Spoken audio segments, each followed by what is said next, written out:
Welcome to the Fellowretro Show. The wild card weekend was wild with a capital W, just like this episode's gonna be.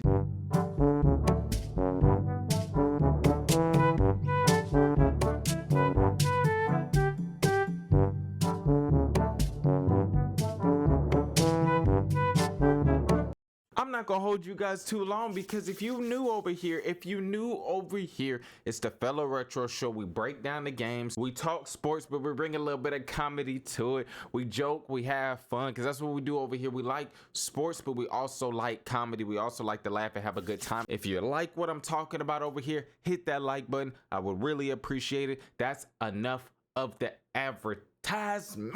We're gonna start off with one that surprised me.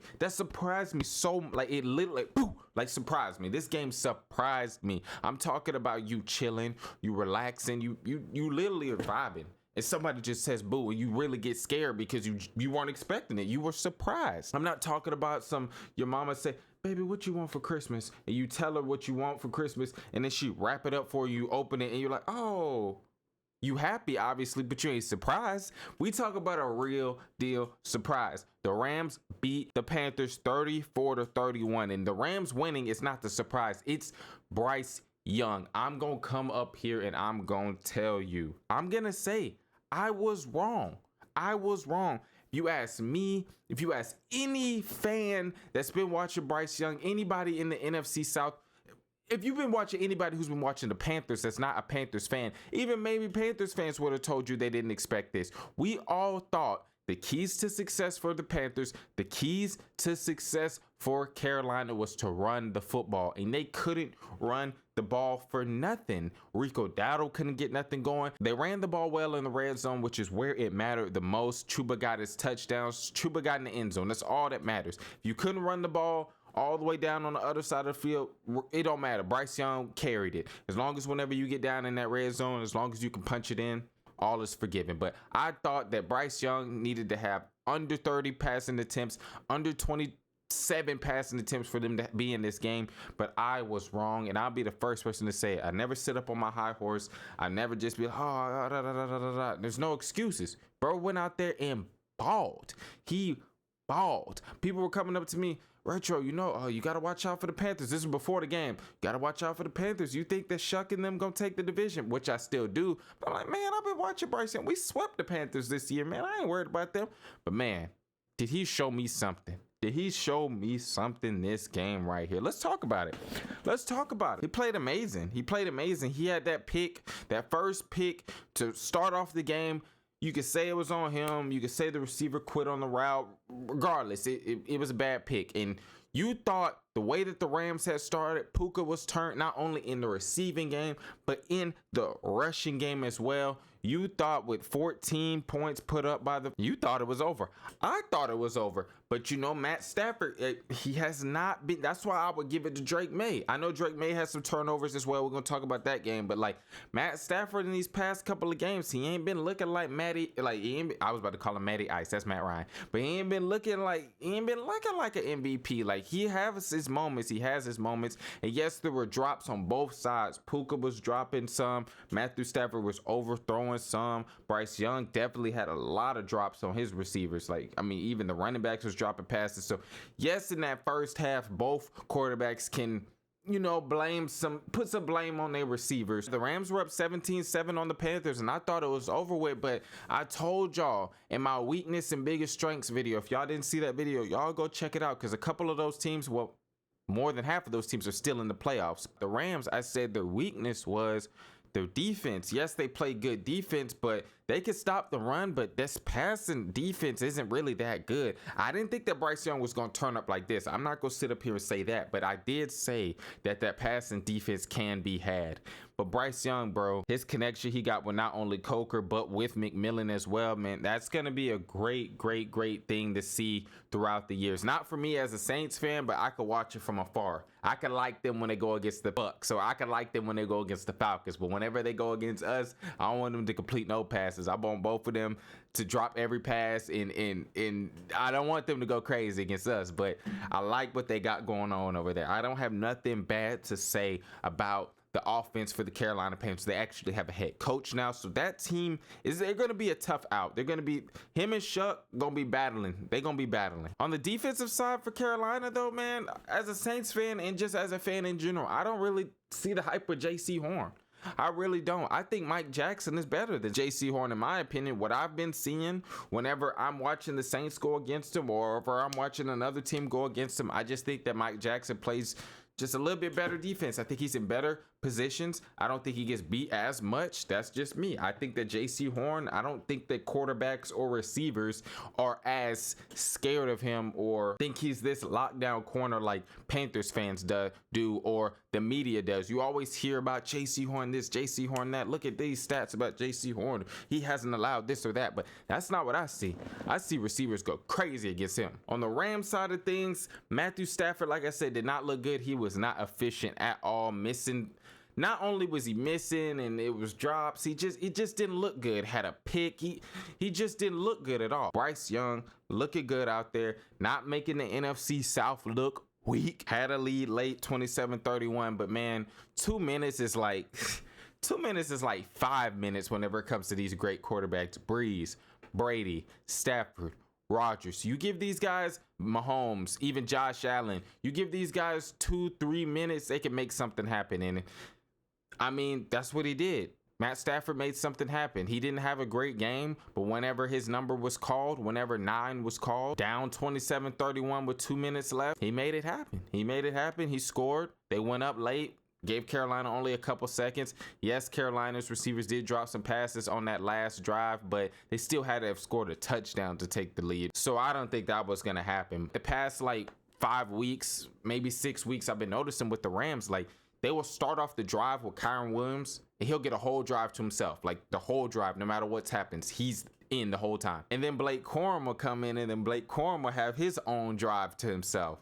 And then Kyren Williams will come out and have his own drive to himself. And then Blake Corum will have his own. Like, they don't have to really worry about looking behind them like, oh, shoot, if I get only 2 yards this run, then I have to go sit on the bench because here comes Kyren. Or if Kyren comes out and he's like, oh, shoot, I just had a negative run. Blake Corum's right here. They're about to bench me. No, they get the whole drive to themselves. I think that's dope to have 2 running backs that you can trust to. I like Kyren more in the receiving role than I like Corum, but I think that's dope. That's another thing I noticed about the Rams. But shout out to the Rams. They move on. Chicago Bears. What is going on in 2026? What is going on in 2026? Shout out to Chicago. I have not been high on Chicago all year because I've always seen so many flaws and so many holes. But what did I say in that biggest strengths video for Chicago? I said that defense isn't that good, but their biggest strength is Ben Johnson. And not only did Ben Johnson come and show out, she showed up. Caleb Williams, I'm going to give a shout out to Caleb Williams as well because I haven't been high on him. He had his moments where he looked good, and then he had his moments where he didn't look good. It was the Caleb Williams experience. It was the experience with Caleb Williams. You're going to get some picks, you're going to get some nice throws, and then you're going to get some simple incompletions that he should have completed. But this game right here, this was crazy. This was all Green Bay in the first half. Like, if you didn't watch this game, which I'm pretty sure everybody did, but if you're talking, if you're explaining this game to somebody who didn't watch it, say, hey man, just can you catch me up on the game so I can know who I want to root for later, or I can know what happened to why everybody got to this point. Just cut the game in half. Cut it in half. The first half, it was all Green Bay. It was all Green Bay. Chicago they came out on their first drive. It looked well. I liked Chicago's first drive. I really did. Everything was clicking. Boom, boom, boom, boom, boom. But then they get down there, incompletion, field goal. Which, they were driving. They were looking good. But it's as long as you come away with points. And that was their first drive of the game. And then they go into halftime. But guess how many points? 3. And how would that happen? You're thinking man, you just said they were just clicking and everything was looking good on that first drive. What happened? Caleb throws a pick. That happened on another drive where they were looking good. Then they go for it on their own side of the field. Not even on their own side of the 50. I think they were at the 40 or the 30. They went for it on their own side on 4th down. Couldn't get that going. Next thing you look up, it's 21-3 Green Bay. And I have to give a shout out to Jordan Love because that dude balled out, not only in the first half, but he did what he could in that second half too. A lot of mishaps, a lot of receivers dropping the ball. You can't just point the finger at one person or one player or one drive or one instance. He played awesome in that first half, and I think the last couple of drives in the game, he played good as well. That kicker really sold him. That kicker sold him. That kicker sold the Green Bay Packers. And I don't really like to come up here and talk about the kickers, but he's sold. I'm one of the guys that comes up here and shows love to the kickers. So if I'm gonna show love to the kickers, I'm gonna also bash them. I'm gonna also put their feet to the fire and tell them like, hey, you gotta make your kicks. If you can't make a field goal, at least make the extra point. Jordan Love puts together a nice drive at the end of the half with I think under a minute, a nice drive, and gets McManus in perfect field goal range for them to go up 24-3 to go into halftime. Plus Green Bay was getting the ball back. So they could have just kneeled it out or just like did some BS and be like, hey man, we get the ball back. They was on go. They was on go mode. They went all the way down there, got in the field goal range, and what does he do? He misses the field goal, which you're like, okay, you know, nobody really tripping about it because it's like, okay, you still up 21-3 and you get ball at half. But Green Bay comes out after halftime, lackadaisical, lacking, gives the ball back to Chicago. Chicago has a nice drive, scores a field goal. Then Chicago has another nice drive, but Caleb Williams throws a pick on 4th down. So it's like they're getting there. They just can't get in there. Like they get into the club, but they just forgot their ID. So you're getting the trend right here. Green Bay punts the ball back to freaking Chicago again, but this time Chicago capitalized and they score off of it. So now it's 21-15. And you know what Jordan Love does? He's like, hey man, we had a terrible second half. Man, let's do it. Let's go make something happen. And Matthew Golden has stepped up. A lot of people been giving Matthew Golden some flack and being like, man, this is who y'all said was the best receiver in the draft. But bro had a breakout game. He played awesome. Not only was it the rack, it was the catches. He had a nice catch on 4th down at the end of the game to keep the drive alive. He had a touchdown after Chicago just scored a touchdown where Chicago's rolling and they couldn't get nothing going. He hits Golden catches it, get up off me. Then he hurdles somebody just to get into the end zone. But then you know what happens after that? All that effort, an extra point. The kicker misses an extra point. So now it's 27-16. Chicago has another drive because they hot now. I mean, the grease is bubbling. It's like if you drop some, like try to drop some, I don't even know, like try to drop a fry or like try to drop some water. I don't know. But that grease is popping. It is sizzling. The Chicago offense, Chicago as a whole, they hot right now. They hot. You touch it, you getting burnt. You touch it, you getting burnt. That Chicago offense was boiling. Not only did they score a touchdown, they go for 2 and they convert on that as well. So now it's 27-24. You know what Jordan Love does? He's like, okay, I gotta do it again. And he puts together another nice drive. Field goal range, under 50 yards. I'm talking about, this is like college level. Like this, like you in the NFL, you're the best of the best. Like you're a kicker, you're the best of the best kickers in the NFL. If you in the NFL and you own a team in the playoffs, you made it this far with the team, you have a contract for kicking, you get paid to kick. You know what he does, y'all? Know what he does? Misses another kick. So at this point, Green Bay's defense has just been on the field, it seems like, forever in the second half. They looked winded, they looked bruised, they looked battered. Ben Johnson, the guy that I said was going to be the X factor, whips up I'm talking about a fake screen pass to Burton. Caleb with the eye candy pump fake, hits DJ Moore over the top. Boom. Game winner.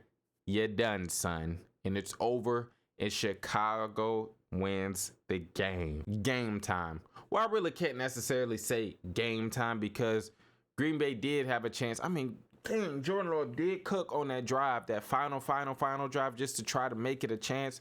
but it wasn't happening. It wasn't happening. He got the ball up. That's all you can ask for, is just get the ball up at the end of the game with zeros on the clock, and hopefully your receivers can come down with it. But Chicago wins this one. But man, they explosive, man. You just they the comeback kids, man. You just can't, man. When somebody got heart and they just fight and fight and fight, it's just a hard person to take down. It's a hard person to beat. Is it the Bills' year?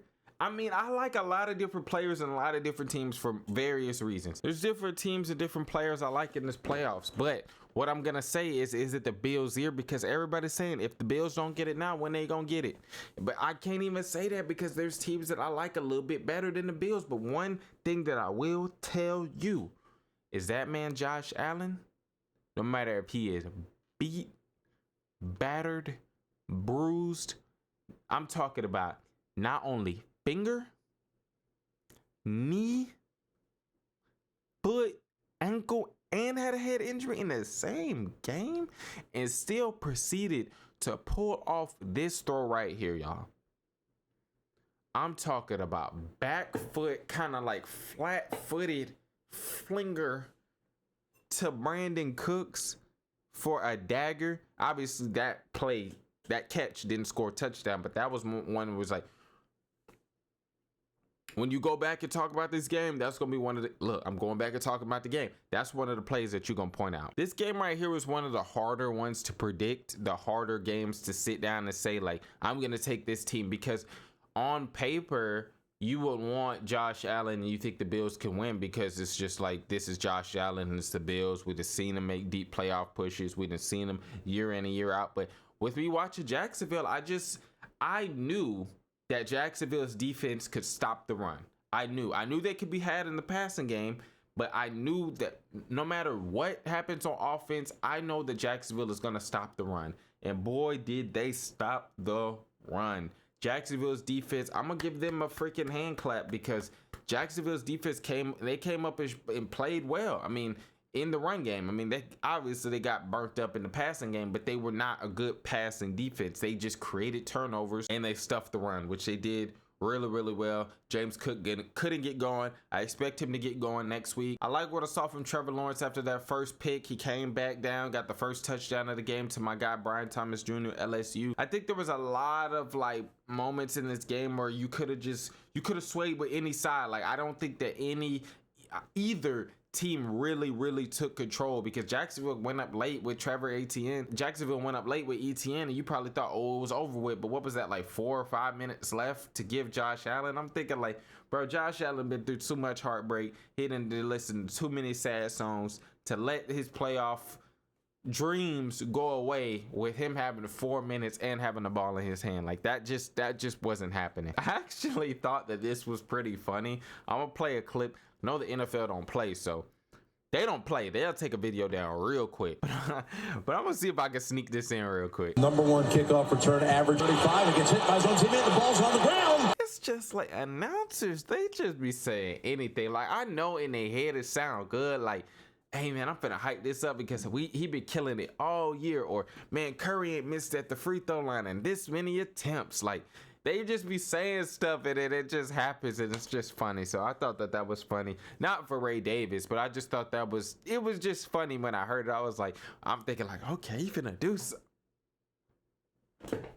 I want to talk about Shakir, man. For the Bills, 12 targets, 12 receptions. I feel like Josh Allen's the only person that can make like Shakir, and I'm not saying he's in the NFL. Obviously, he's the top percentile. If Lamar Jackson had somebody like Shakir, or Joe Burrow had somebody like Shakir, I don't think they'll be getting 12 targets, 12 catches, and like looking as good and being as like effective in their offense like that. I don't know. I just think that Josh Allen he's a floor raiser. No matter who he plays with. Nobody really talks about these guys until they get with Josh Allen, and then they start looking good and they start looking better. And you're like, oh, well, Josh Allen has this person, and this person. Like, come on now. Like, he's literally a floor raiser. You got Brandon Cooks over there. He was over there on the Saints. I don't know why he was over here with us early on, but that don't matter because he is in the playoffs right now, making catches, contested catches, running by defenders still at his age, just being a reliable target for Josh Allen. Sucks that Gabe Davis, bro. Come on now. Like, Gabe Davis went out, which is going to be a big blow for that offense. But I think Jacksonville played pretty good. They played well. I mean, they scored, they went up, they had a chance to win it at the end of the game. And that's going to bring me to my other guy that I'm going to talk about, Tre'Davious White. You'll think this 2017, 2018, the way that he was balling out.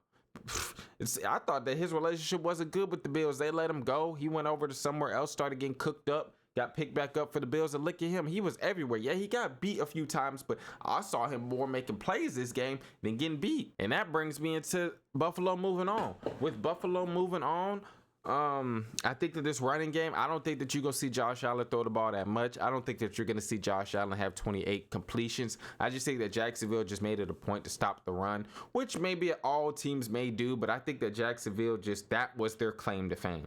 They knew that they weren't good on the back end. Other teams that are going to be in the playoffs in the AFC, they're good on the back end also. Because we've seen this Bills offense struggle. We've seen the struggle time and time again this year whenever they couldn't run or nobody could get open to catch a pass. That's why I'm personally not taking the Bills. But Brock Purdy and Kyle Shanahan and C-Mac, they got it done. They got it done against the Eagles, the reigning Super Bowl champs that have not been looking like the Super Bowl champ. They have not been looking like they had the title.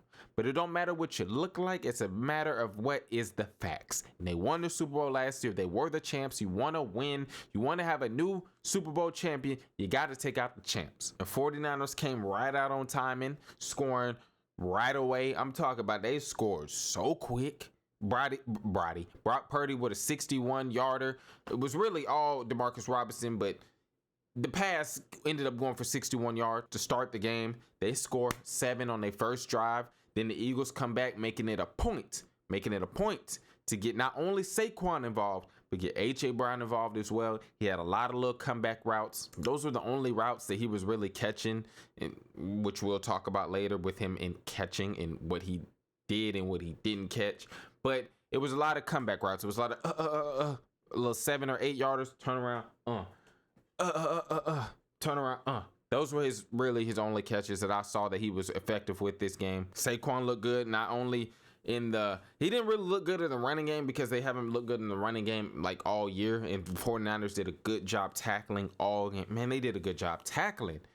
Like Robert Saleh, man, there's so many injuries on this 49ers defense, but they did a great job tackling. Like they were just tackling. Like when it came to space, like when it was just me and you could see, like if it was like Madden or college football 26, you could make a quick move and you'll be like spin or something, juke or something, and you will get the first down. But they weren't going for that. They were tackling. Not only were they making solo tackles, they were gang tackling. So 49ers just played great, but the score was 7-6 because Jake Elliott missed the extra point. It would have been 7-7, but it was 7-6 in the first quarter. And you thought, man, whew, is this one going to be high scoring?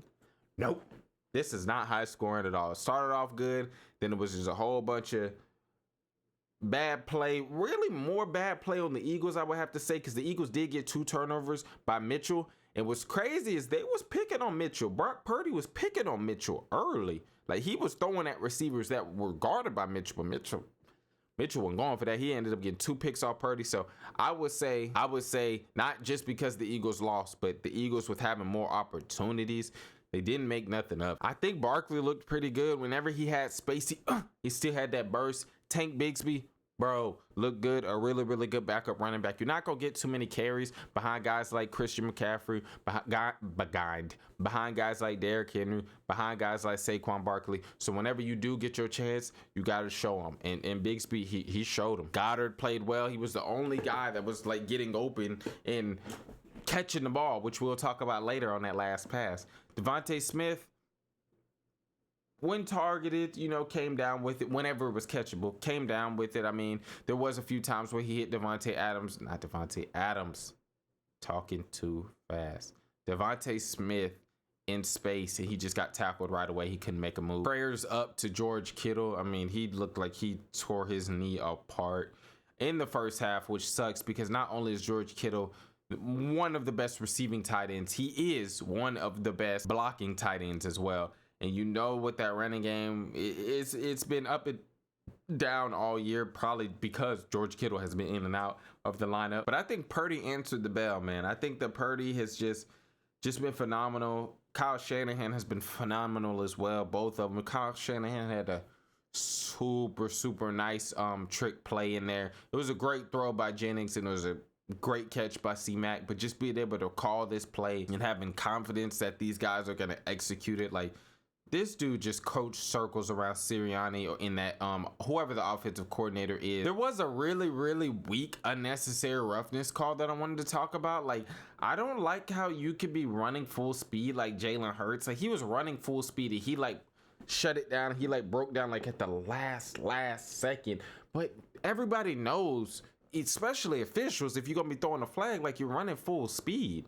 Like, you're running full speed, and like if somebody's running full speed, he stops like right here. Like, it's not like Jalen Hurts stopped all the way back here and you had time. Like, you stopped right in my face, you get down. Like, you didn't even really slide. Like, he just kind of like got down, like try to like hide up under the covers real quick, and then you call it unnecessary roughness on that. Like, I think that's weak. Like, we need to get that out the playoffs. Like, bro, it's the playoffs. We going for it all. Like, that wasn't a headshot, but the Eagles just couldn't get this one going because their top receiver just couldn't catch the ball today.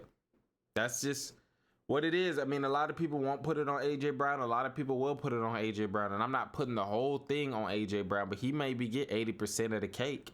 He get 80% of the pie. Like, if this was a pie chart, if you want to put the OC in there somewhere, but man, AJ Brown had a lot of chances to catch the ball and keep these drives extended, and he just didn't. He's the same guy that's on not Twitter. He's on Twitch and he's on live stream talking about, hey man, if you got me in fantasy, drop me, trade me.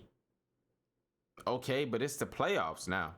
Like, it's no time for all of that like ego. Like, they throwing you the ball. Jalen Hurts is trusting you, and he's giving you catchable balls, and you can't come down with them. And then you want to get turned up, and you want to get turned up with the coach and fight the coach on the sideline. Like, I understand we all grown men, and nobody likes to get talked too crazy, especially in the heat of the moment. But like, you're not doing your job. You're not doing your job. And if your coach can't tell you you're not doing your job, then who can? You know what I'm saying? Like, think about that. Like, if your teacher or your parent, even though he's Nick Sirianni, your head coach, is more close to a teacher than a parent. But if somebody that's supposed to be like teaching you and guiding you can't tell you when you're wrong, then who can tell you when you're wrong? Maybe they came to each other later, but it's like, and I feel like in that moment he needs to be listening. Like, you know, you're right, and maybe he would have played better rather than playing out of anger. I just never understood that, especially as you get older. Like, yeah, if you're young, you're a teenager, or if you're in middle school, high school, I understand there's people that go off on teachers and they fight back with the teachers, and you know, you might see people going in and like fighting with their parents, even though it's not right. You see it. I'm not speaking on if it's right or wrong right now. I'm just talking about what we see growing up. See a lot of people just acting out and just not good with discipline. But I feel like whenever you make it to the highest level, you make it to you in the NFL, you getting paid millions. You getting paid multi-millions. If your coach is getting hype with you, as long as he ain't calling you out your name, calling you, you know, like, y'all know the words like that'll really get somebody hype. But like, if he's just saying, get the F off the field, or like, what are you doing, or like something like that, or like, you know, you got to play harder. Like, I saw the Utah Jazz coach like going in on their players. Like, he was just like, man, y'all ain't trying, and y'all need to play harder than that. This is ridiculous. We practice every day. Like, if your coach is like that, I don't got a problem with that. I wouldn't have a problem with a coach talking like crazy like that to my son. Like, as long as he ain't like going at him as a person, be like, it suck, you're trash, that's different. But if he's talking as like, no, come on, step it up, like, come on. Like, I don't see a problem with that. I never did. I've been coached hard. I coach hard. I understand not everybody is built for that, and you have to know that. But I feel like whenever we in the playoffs and we trying to win, bro, there's no reason for you to be going in at your coach and damn near trying to fight him like Draymond Green. The 49ers are moving on. I mean, I've been talking about them, man. I've been talking about Purdy. I've been talking about Kyle Shanahan. I like what they got going on, but going to Seattle is going to be tough.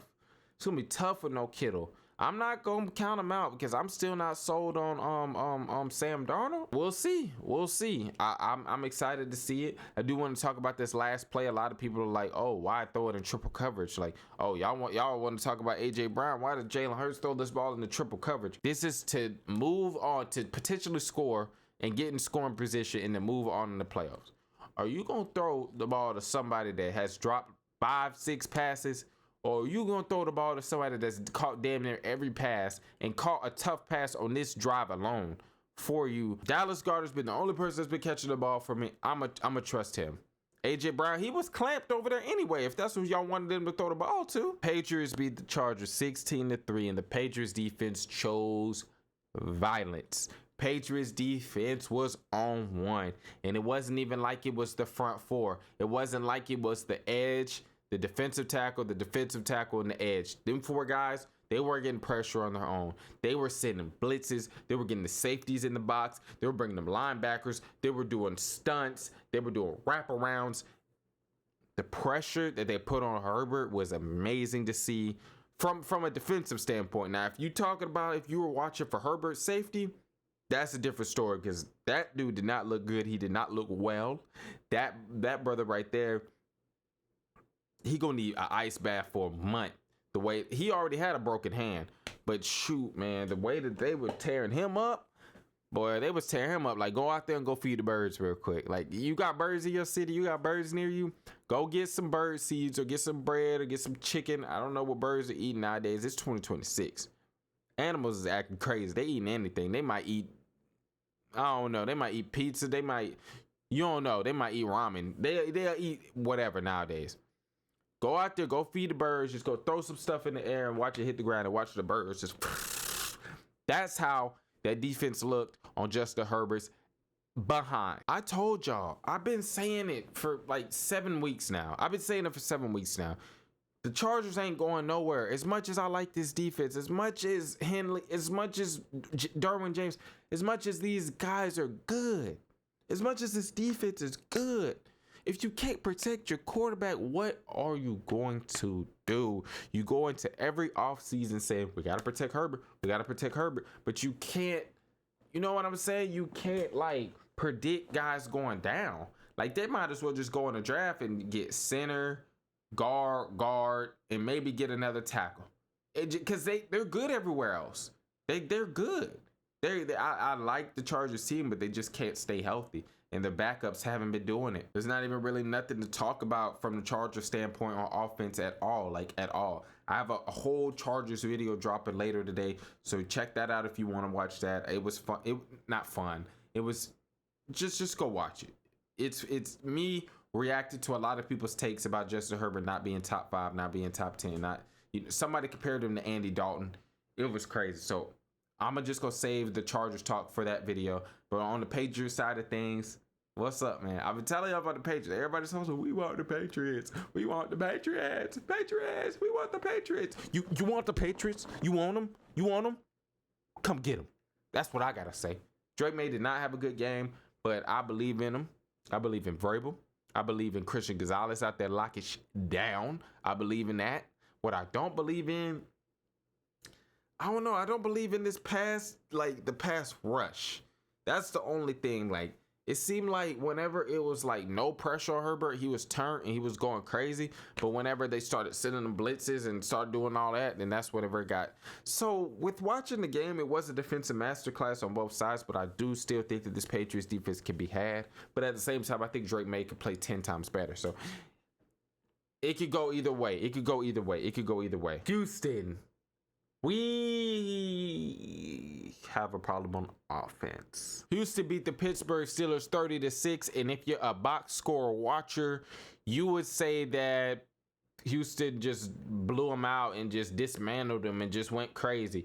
The defense did that part, but the offense didn't until the fourth quarter. The defense played lights out. We ain't gonna spend over a minute talking about it, because not only did we know that this Houston defense was really, really good, we knew that Pittsburgh offense was really, really bad. So holding Rodgers under 150 passing and holding the Pittsburgh Steelers to 6 points and shutting down the rushing game is what we expected. Whenever I expect something, I don't really talk too highly about it. I just say, hey, that's what I expected.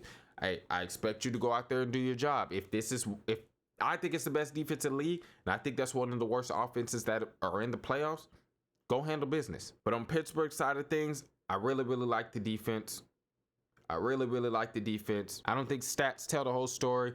Their defense was at the bottom of the league in passing and rushing, but I did not see that in the past 3-4 games, including in this game against Houston. I think they just got tired, and by the fourth quarter, they were just like, we can't do nothing. Like we're tired. They turned CJ over.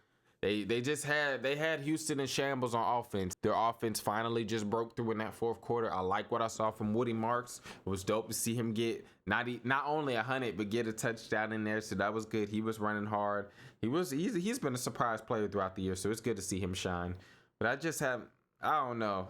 CJ, man, it's like CJ and Sam Darnold, bro. They both doing the same thing right now. They not even though Sam Darnold's been looking good in the regular season, I see Sam Darnold looks in the playoffs, and that's just what that game reminded me of. It just reminded me of, like, I think that Seattle's defense is going to be really, really good, but Sam Darnold may not look good at all, which I could be wrong. He can go out there and ball out, but wasn't impressed with CJ. It's not really anything. It was like a throw or two. I like what I saw from Kirk. No Nico is really, really going to hurt. Like, no Nico is really, really going to hurt. It's really going to hurt. I'm not really high on this offense at all right now. I've been saying it all year. Only if the offense. So only if the offense can do something, then I'll be back on Houston. I appreciate everybody who made it to the end of this video. I'm gonna be posting a lot more content, football related, sports related, basketball podcast, about to get back jumping and get back rolling, because football's gonna be ending, but it ain't over yet. We still gonna get off-season talk. We still gonna get playoff talk. All of it. If you made it to the end of this video, like, comment, share, tell a friend. See y'all in the next podcast, video, episode, whatever you wanna call it.